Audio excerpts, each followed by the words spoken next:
came around, I didn't know which way was up. So I had to find, I was like completely thrown off as far as some sense of normal. So um, the biggest question concern that I had was, how are people going to get in to see my listings, and how are buyers going to get in to see listings as well? I mean, the real estate market's not going to stop. So my mind immediately jumped to, what can I do for my sellers to make sure people are still looking at their property? And what was really interesting is like Thursday rolled around and I thought, you know what? I've got 2 listings right now that have no type of video footage, tours, nothing. So I'm just going to go make a video. And since doing that, it has, I got a lot of really great feedback from it, but also I thought to myself, why was I not doing this to begin with? So I want to talk a little bit about that and what it looks like. So Alex, can I pause you right there? When you say Sure. I was going to go do a video, right? Like all of a sudden, what video, how did you choose what video to do, and what video did you choose to do? So all I did was so for all of my listings, Joe, over 750,000, I do a drone video. So really leaning into drone technology. I use Drone Hub Media here in Chicago. They do an amazing job of not only showing the property and the land that it sits on, but they also do a really good job of showing the neighborhood and just the general lifestyle around the listing. So it's not just about the house. But then I have listings that are not over 750,000. So those were the listings I was most concerned about, are what do I do with those listings that have no type of tour footage at all? So when I decided to go make a video, it was really simple. It was nothing, I didn't have any type of special technology. All you need is your phone. That's it. If you have any type of way of recording videos on your phone and you have a YouTube account, that's all you need. So what I did was I grabbed a friend of mine who has also been practicing social distancing because I don't want to get anything. So he and I went down to my listing, and I just said, here's what I need you to do. I need you to record me showing the property. So before the video was recorded, I pointed out a couple things I wanted to make sure he got. I wanted to make sure that he got certain angles and certain, just show certain parts of the room. And then, I wanted to talk a little bit about the property. So and this is just so this first video that you did, Alex, is just on your cell phone, right? You didn't overthink it. You just said, hey, I got to go do it. Here's my cell phone. I'm going to go do it. The worst thing you can do. Oh, sorry, you cut out there. What'd you say? No, so it was just on your cell phone, right? Yeah. Okay. That was it. There was nothing special. There was no extra technology needed. There was nothing expensive or interesting. It was a free video that I filmed on my phone. Okay. And all it was we went there. I wanted to make sure the video was filmed in the way that people were going to experience the unit. And I wanted to make sure that I filmed it in a way that was going to capture their attention. So I tried not to talk a lot. If you watch the video, you'll notice that I didn't talk much. Just pointing out things that the camera wouldn't necessarily know to look for. So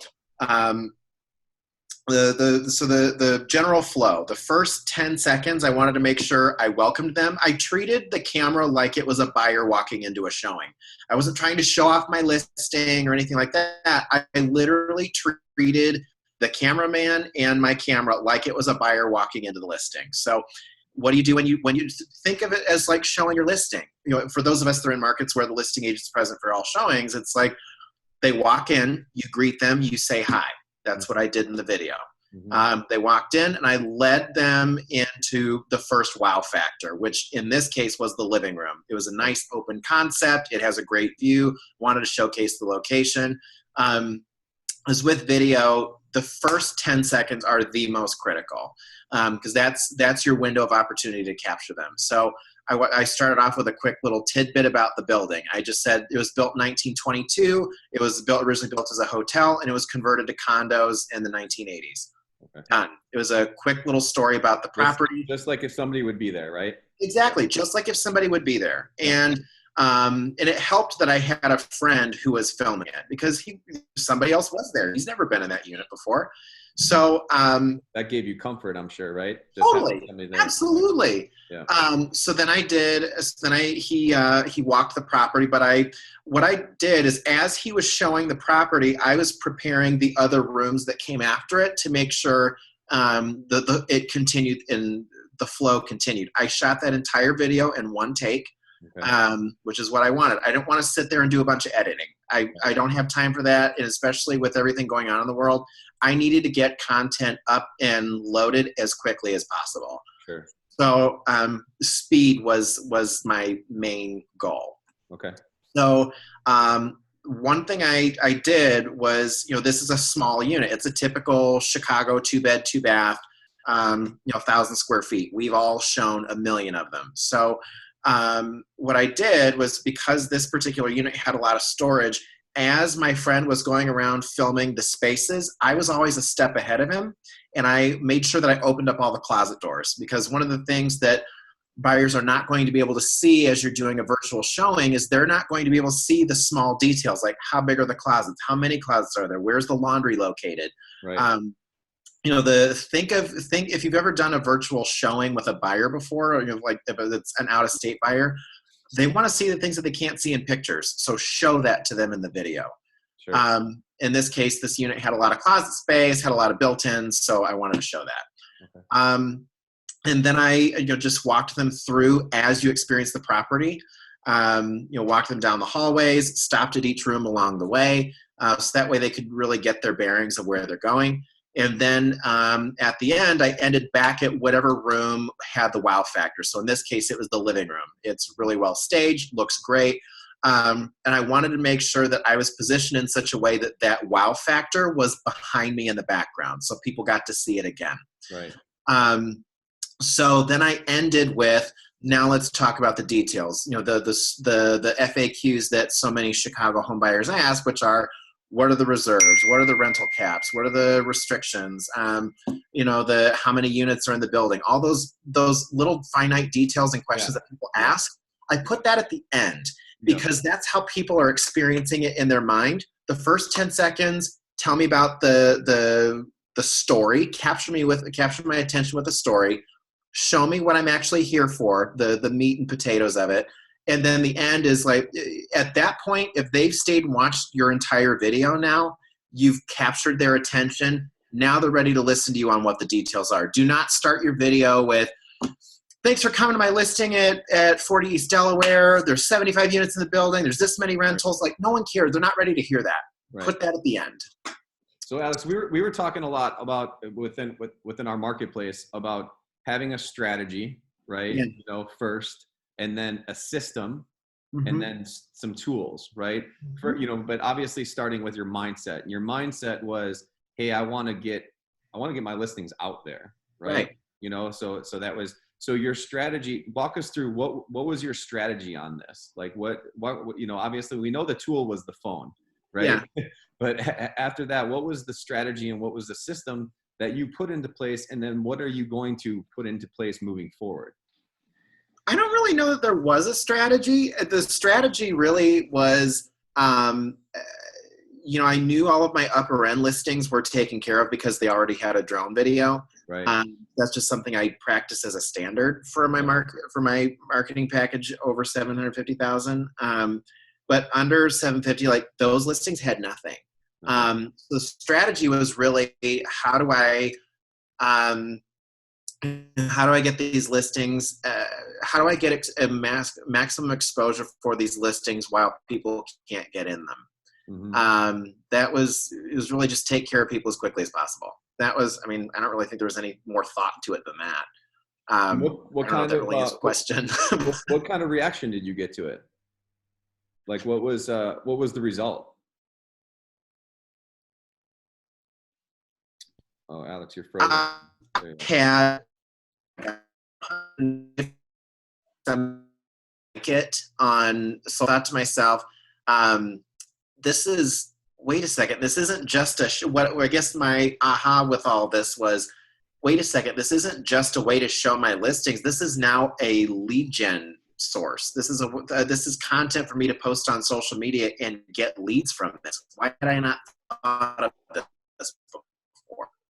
Right. I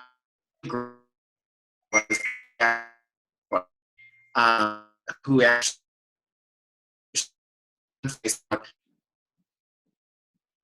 Hey, Alex, if you can hear me, you're breaking up a little bit.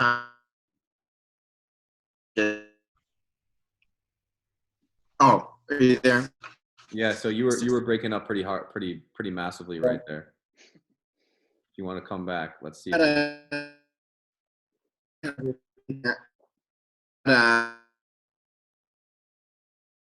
Is everyone else hearing Alex broken up? Yeah. Yep. Okay.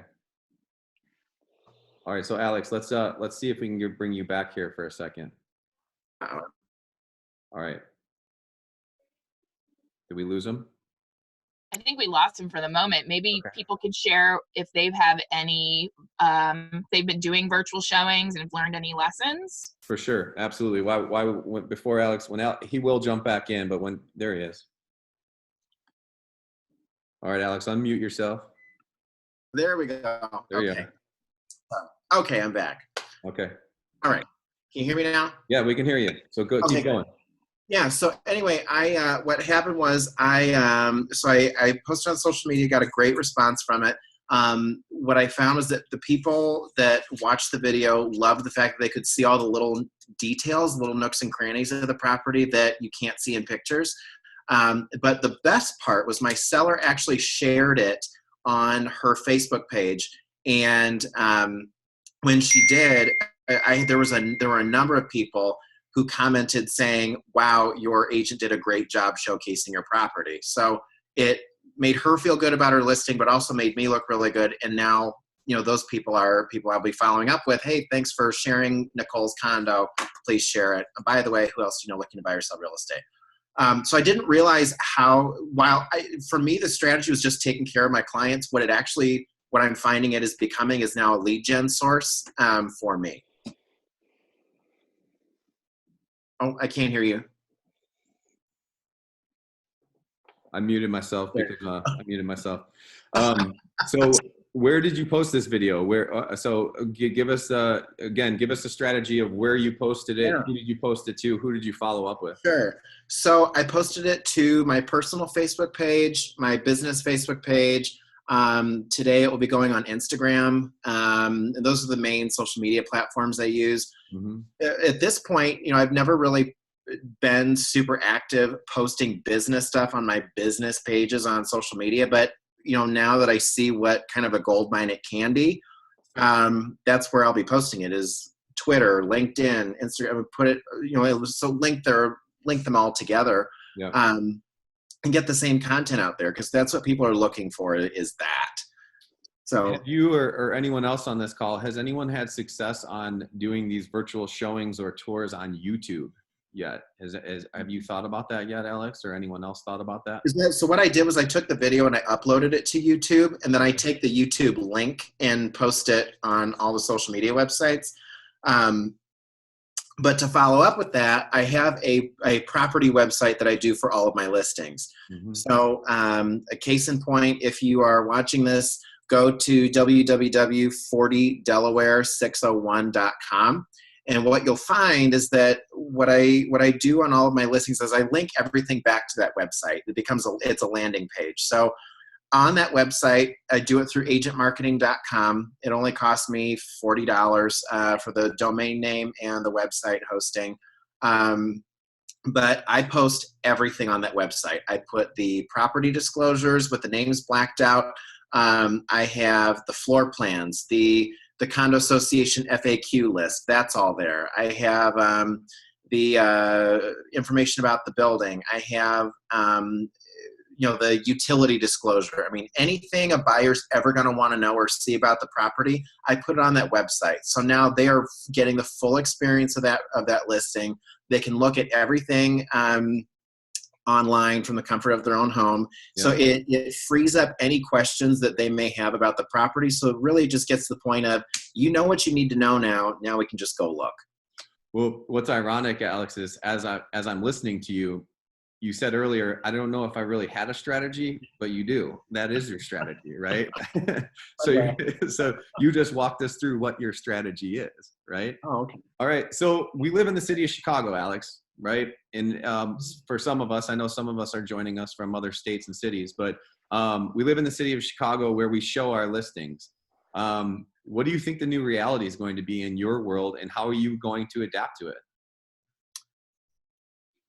For me, I mean, in terms of showings, what I've been doing with buyers this week is I've been taking them out, not taking them out physically, but I've been taking their list of properties that they've been interested in, and I've just gone to each of the listing agents saying, what can you send me on your listing? Do you have a Matterport 3D tour? Do you have a video? Do you have even just a walkthrough video that you filmed on your phone? Doesn't matter. Send me all of what you have on the listing, and I'll send it to my clients. And what I've noticed is that a lot of agents have been really good about updating like condo FAQ information in the MLS, which I wish they all would have done.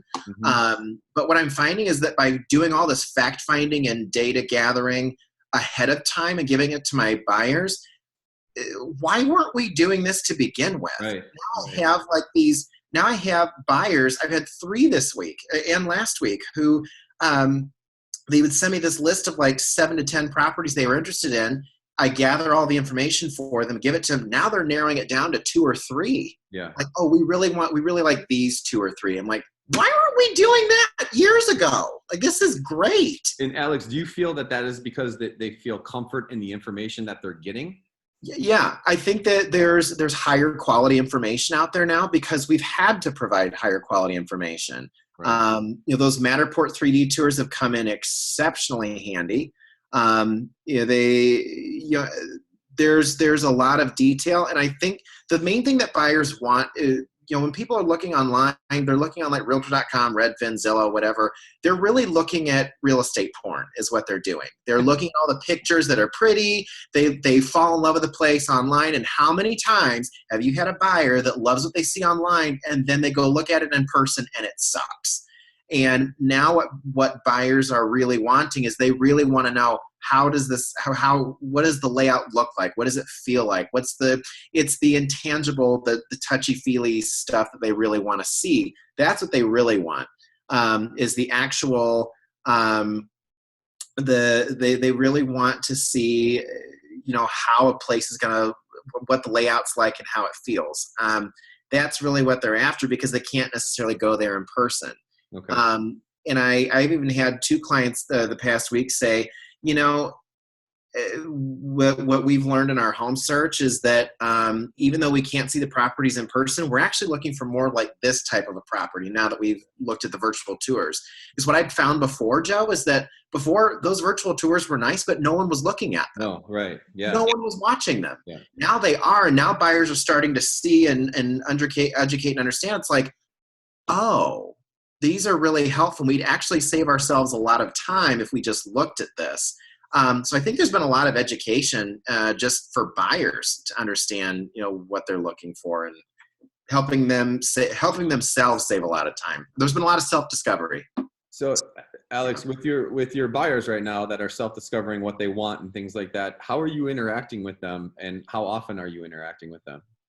I mean, I've been interacting with my buyers almost daily because now the ones who are the buyers who are on the fence, we find the right place, we'll move. They've taken a step back. The buyers who genuinely need to buy, or their leases are ending, or they've already sold their place, the motivation has now come to the forefront because now that they have to buy, they have to buy. Now that you put that roadblock, now it's really brought out a stronger sense of motivation.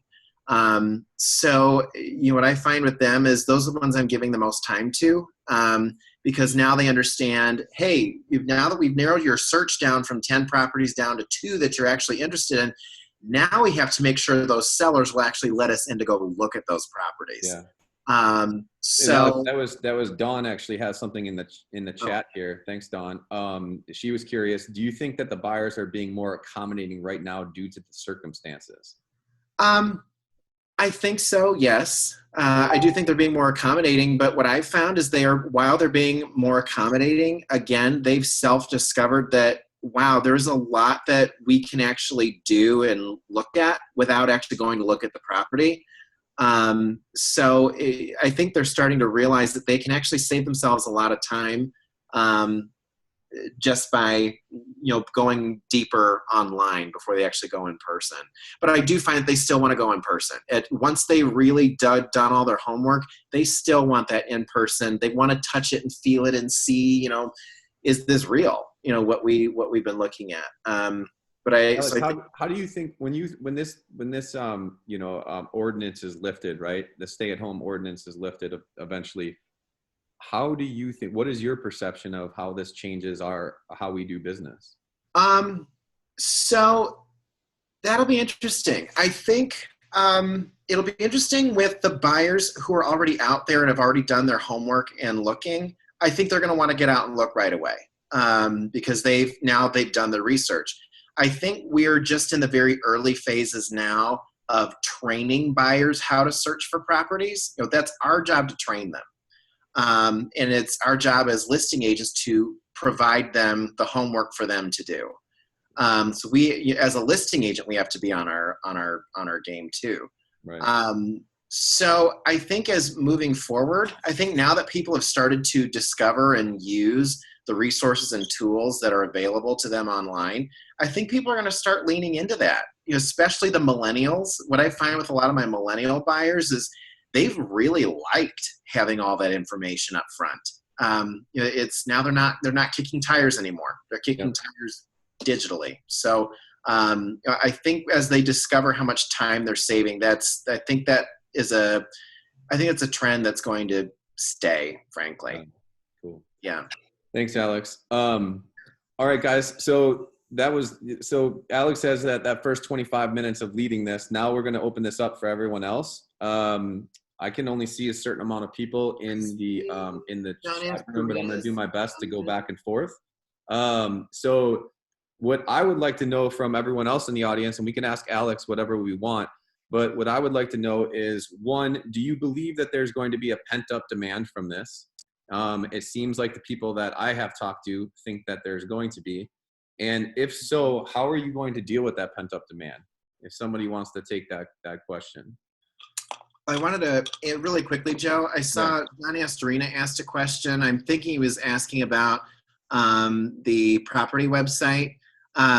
Is this something we can do with command? John, yes, it is something you can do with command. I have not found the documents section on there. I know Joe Green was looking at that a few days ago. He did not see a place for documents. So I've always done agent marketing. It's always worked well, but command, I haven't explored that yet. So that's that. Thanks, Alex. Appreciate it.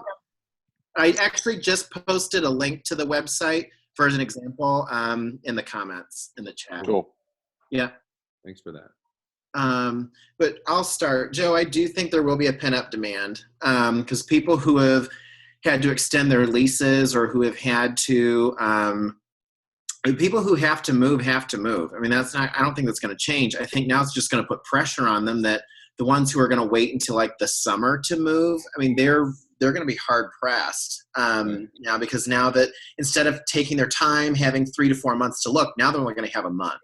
I think that's just going to spur activity. I think we're really taking the spring market, just, delaying it 90 days is all we're doing. So how does everyone feel about that as far as, in a seasonal market like we have in Chicago, right? Typically we see most of our sales going from Super Bowl until, right after Memorial Day for the most part, right? How does everyone feel this is going to impact that, and what do you see happening? Does anyone have any theories on this?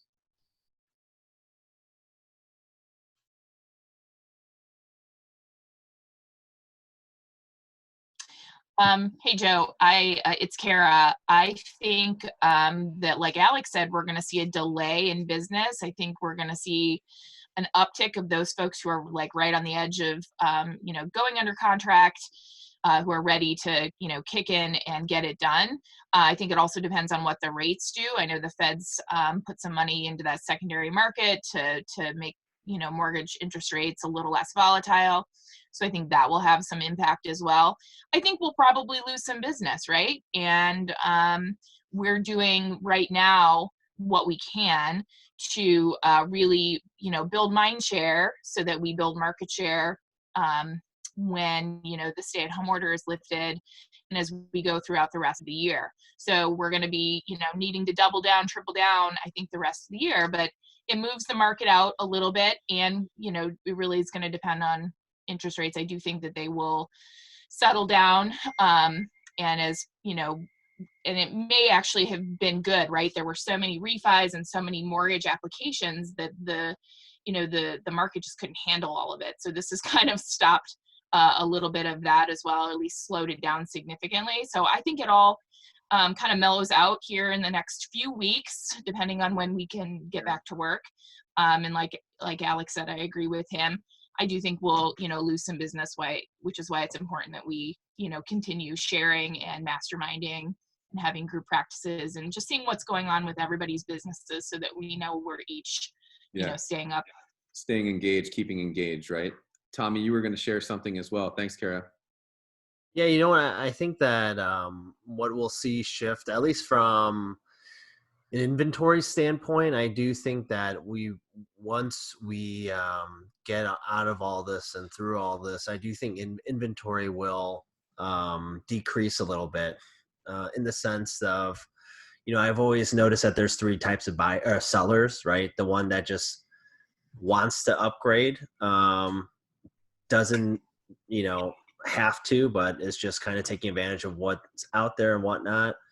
Then the second seller that wants to or has to move, but they can't. I'm sorry, they can handle both payments, so they're okay selling or leasing out their property. It doesn't really matter, whatever benefits them. And then the third seller, that's the one that has to move, right? Because of either job, relocation, they're moving out of state.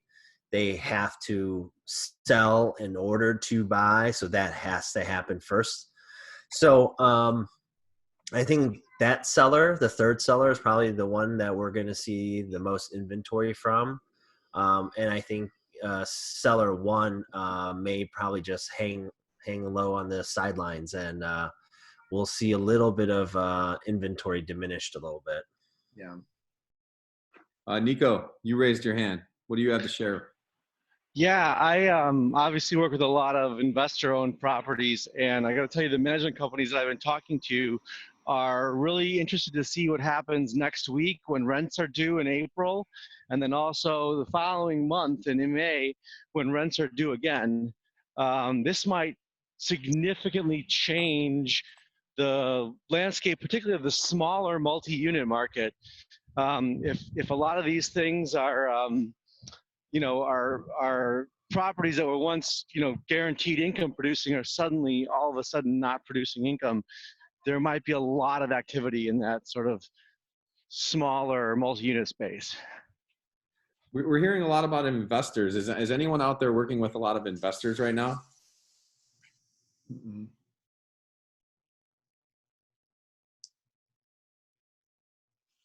Yeah, I mean, a lot of the a lot of the Facebook groups and things like that are seeing a lot of pent up demand from investors right now, and they're buying properties sight unseen. So that's a good thing as well, right? Yeah. As far as we're going to see more of that too. Yeah, we're going to see more of that. Yeah, that's the bulk of the people I'm talking to that are actively looking right now are investors or people who are looking for a property, for an investment purpose, not to live in. Got it. And what are they, Nico, what are your investors looking for right now? Are they looking for any product? Are they looking just multi-units, or what are they looking for?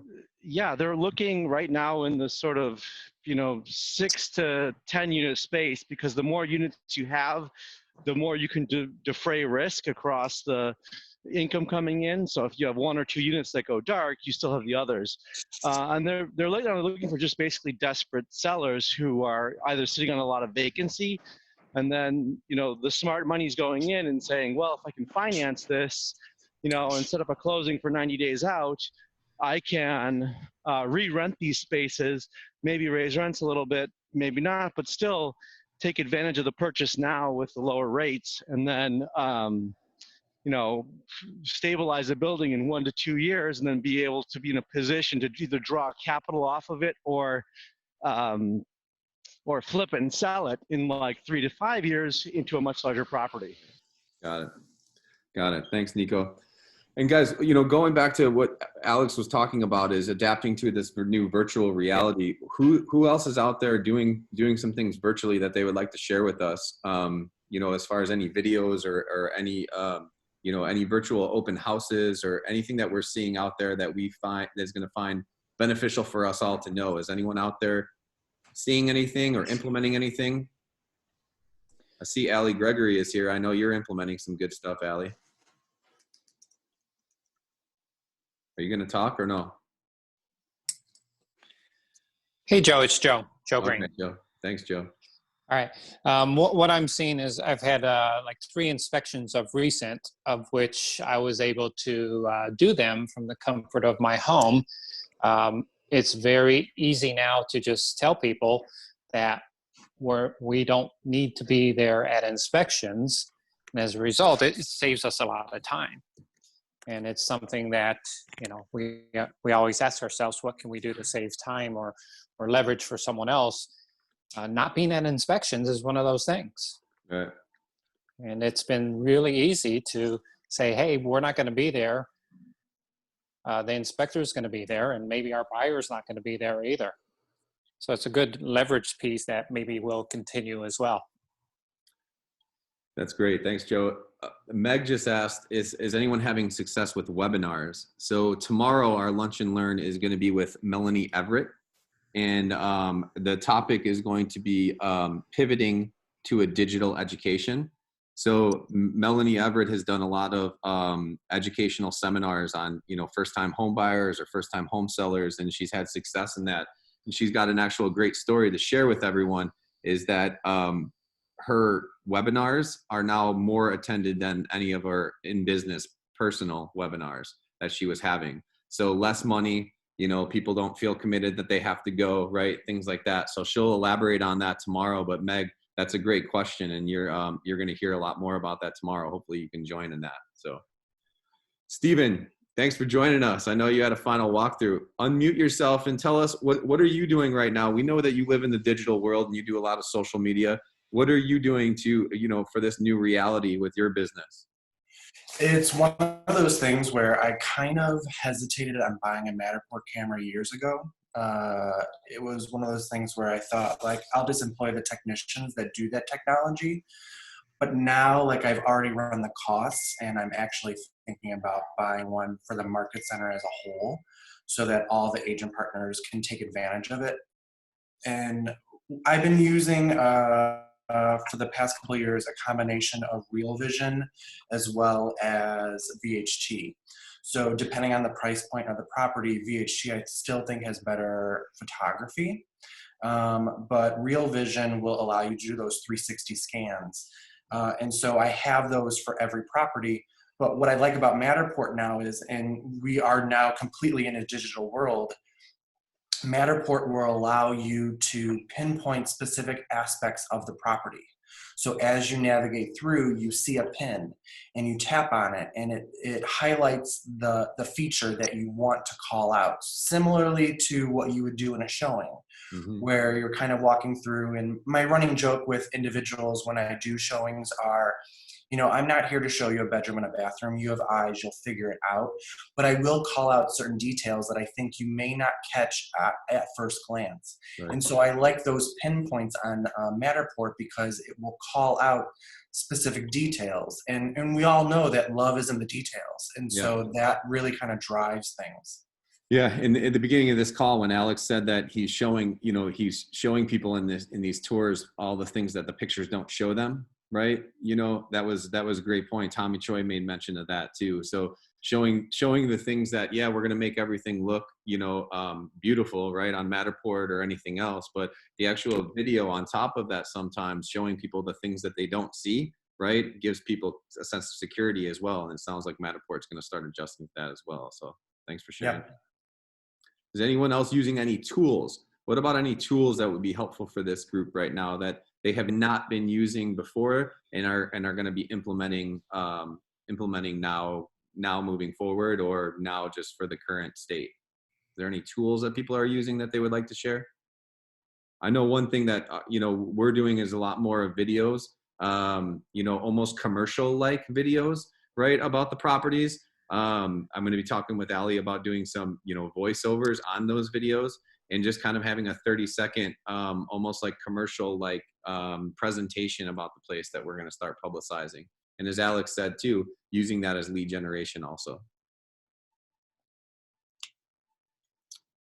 Anyone else want to share anything? Any other tools that are being shared out there? Joe, I have one. The photography company that I use, Chicago Home Photos. And if you're not in Chicago, no matter where you are, ask your photographer if Matterport's not available, or if you're not in a position where video is available to you. See if your photographer can do an interactive floor plan where they actually draw the floor plan and then plot the photos, where you just drag your cursor over the little red dot and it shows you what angle that picture's taken at. Those I found are really helpful too, just helping people orient themselves in the space. Yeah, that's awesome. Bucky Cross, you're out there. You're a veteran in this business. We'd love to hear your thought and process on what you're doing and how you see this business is going to be moving, how this business is going to evolve moving forward. I concur with Kara. I think I had a pretty busy December, January.